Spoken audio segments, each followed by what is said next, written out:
Well, let's talk about the excitement of getting it started now. Well, we're excited to get on the bus. We realize we're still, 3 or 4 days away from playing, but the fact is the journey is, actually starting. And as far as loading the bus and heading down due to bad weather, and I'm excited because I think it's good for us. As I said many times in earlier reports, I think getting our guys together and becoming a band of brothers and learning how to care for each other and learning how not to get on each other's nerves. I think those things are really important. And there's a specific way that I want things done and how our program is going to be run. And we had to make quite a few adjustments, to be quite candid with you. Today, regarding just that, we want to move and travel as a team, and we want to be a well-oiled machine.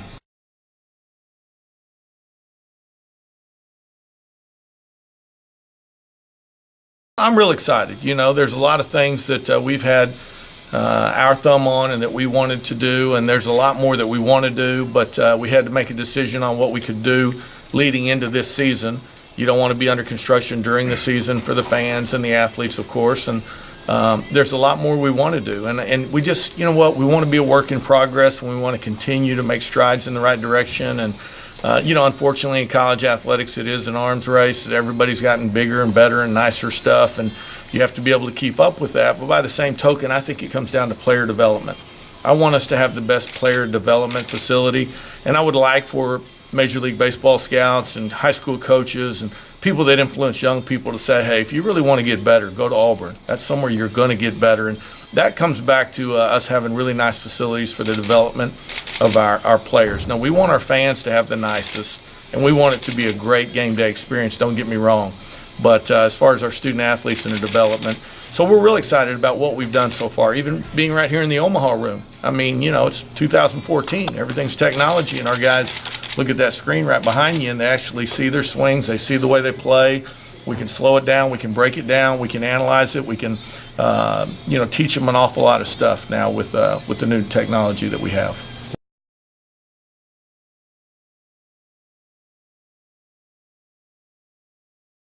Well, I think it can be a benefit. I think it could also be a deterrent.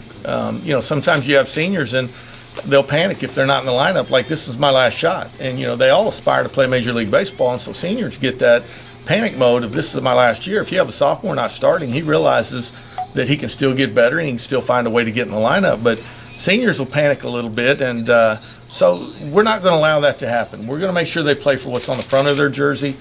They've all gotten a fair opportunity. They know what their roles are. They're going to be asked to fill their roles. If they can't fill their roles, then they'll ask to be not be a part of our team. But we're going to be a team first and foremost, and they understand that. And that's not trying to take a hard line. That's just taking a straight line, is what I tell them. We're not trying to sit here and say, hey, we're going to be rough and tough and military about this and that. We're not. It's college baseball. It's meant to be fun. Baseball's fun without me even stepping on the yard. So let's just do things the right way, and let's take a straight line on things. If you're the best player, you're going to play. And we have some seniors that are talented that should have gotten drafted last year in my estimation, but I didn't see them perform last year. So in defense of those that make the decision, they must have not been playing at the level they're playing at right now. But let's make sure they play at a level where they get an opportunity to play next year. Will the experience pay off? I also told our guys the experience of losing, the experience of not getting in the NCAA tournament, the experience of watching the NCAA tournament or watching the College World Series. Now, that's not good experience. We've got some of that too. So let's utilize the experience we have that we can benefit from, and let's have amnesia on the other side of things.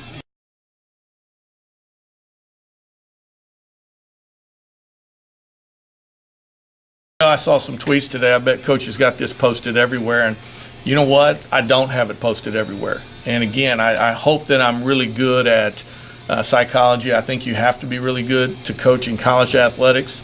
We were in a meeting earlier, and I was talking with Coach Malzahn, and someone had asked Coach Malzahn, hey, what are some things that maybe, he could help other coaches on this campus with as far as the turnaround that he's had.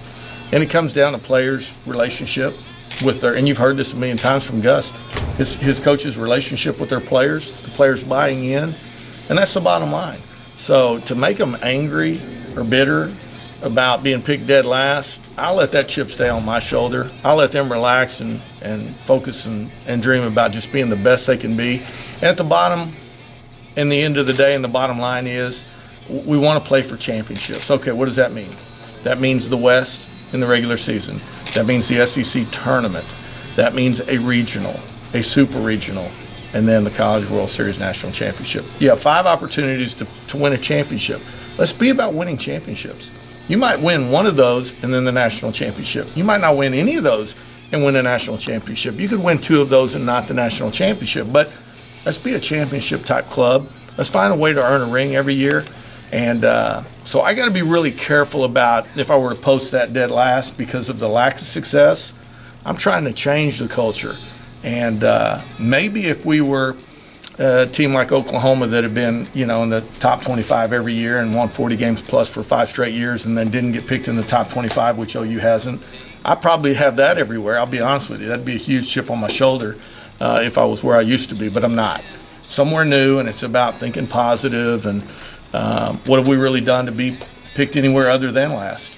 So, you know what? There's one team ahead of us. Let's take care of them and then move to the next and move to the next and move to the next.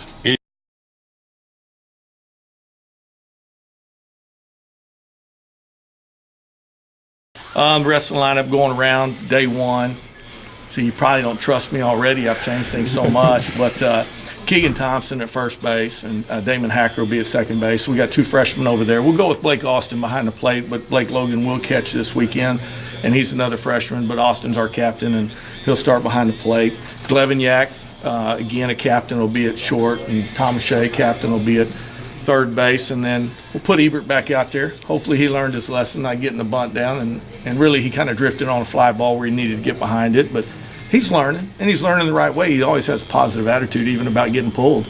But Ebert will be out in left, and then J.J. Schaefer, because the suspension, will start in center field, and Anthony Greer, who that guy's still lightning in a bottle, and when it starts coming out, it'll be lightning all the time. It's special. I'm telling you guys, you wait and see. He's got a chance to be a player of the year, freshman of the year type guy. But he'll be in right field, and then we'll still go with Dylan Ortman. He didn't have a really good inner squad. But I told him, should I cancel out everything you did in the fall and everything you've done so far in the spring because of one bad outing? I mean, we set up last weekend where I think our seniors got a little nervous. It was funny. I was like, are you kidding me? But I got to remember, where we've been and what we've been doing. That's probably more fans than they've had in an inter squad game. And I think Ortman was a little bit nervous. So that was a pretty good little mock trial run for him. And he probably got a C in my book. He needs to bring his A game on Friday, and I think he will. And we'll make adjustments accordingly.